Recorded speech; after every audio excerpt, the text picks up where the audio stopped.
Saa nyingi alia, lakini saa moja moja analia, akilia customer ananiuliza nini, namwambia niko na mtoto. Baki ameshangaa. Nashangaa sana mwanaume na mtoto, namwambia mamake alitoroka. Sina uwezo mwingine, mambo ni kusurvive hivyo hivyo.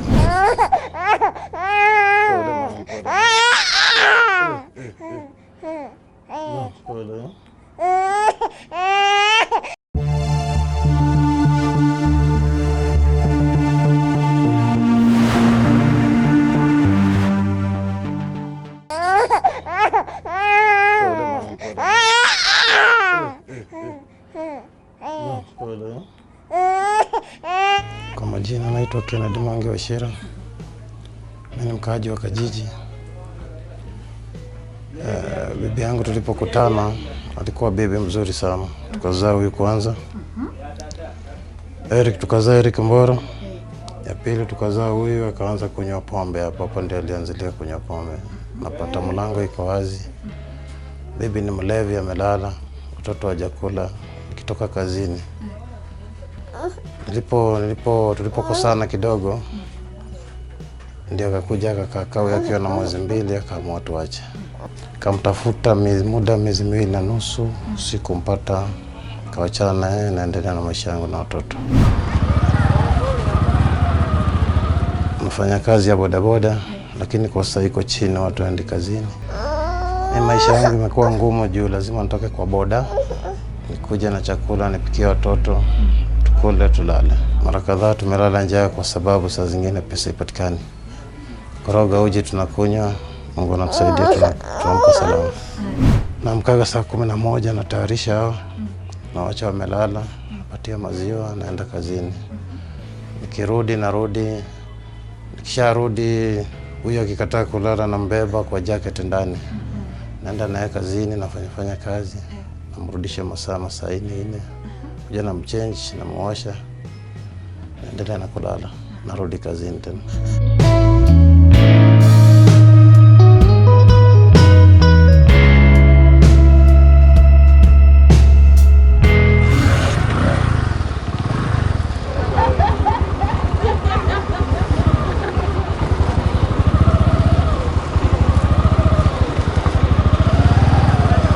Saa zingine moja wanalia, saa nyingi alia, lakini saa moja analia, akilia customer ananiuliza nini, namwambia niko na mtoto.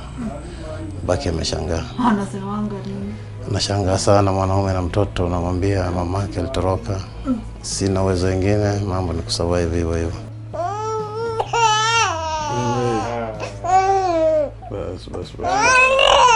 Mimi napotoka kazini jioni, nikipata kitu wakananua chakula, nakuja nawapikia ugali na mboga, unamkujia na maziwa, patia ugali na supu huyo.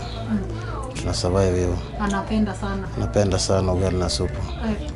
Na futu vyombo mnaosha. Vyombo tunaosha, tunabaki tuko sawa. Hii ndio malazi yetu, tunapopika, tukule, tushibe, tuoshe vyombo, tulale hapa tukiwa 3.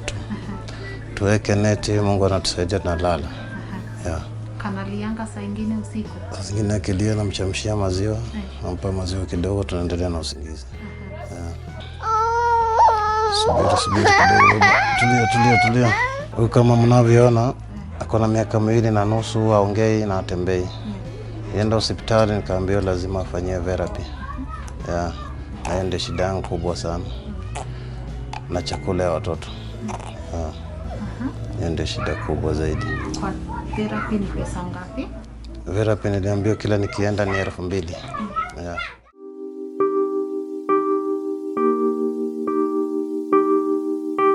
Naona watoto wangu wanasafa sana. Lakini siku moja Mungu atatusaidia, atainuka. Ukipitia haya mambo yote, ni nini inakupeanga nguvu?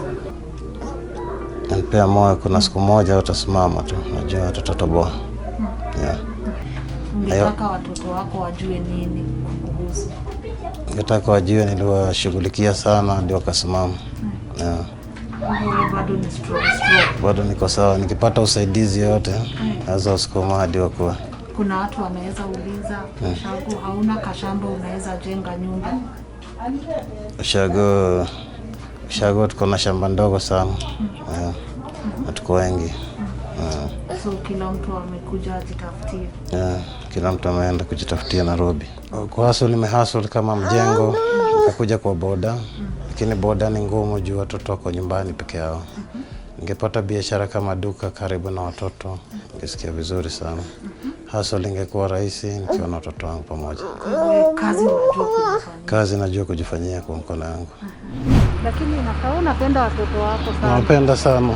Siwezi waacha. Wale wa Kenya wanapitia mambo ngumu kama wewe, ungetaka kuambia nini? Naambia jikaze kiume watatoboa. Jikaze kiume watatoboa. Ile ya kiume kabisa.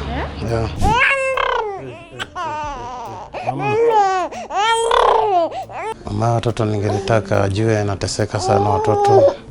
Arudi tulee watoto pamoja na tuendelee na maisha. Nimemsamehea. Nimemsamehea, sina ubaya.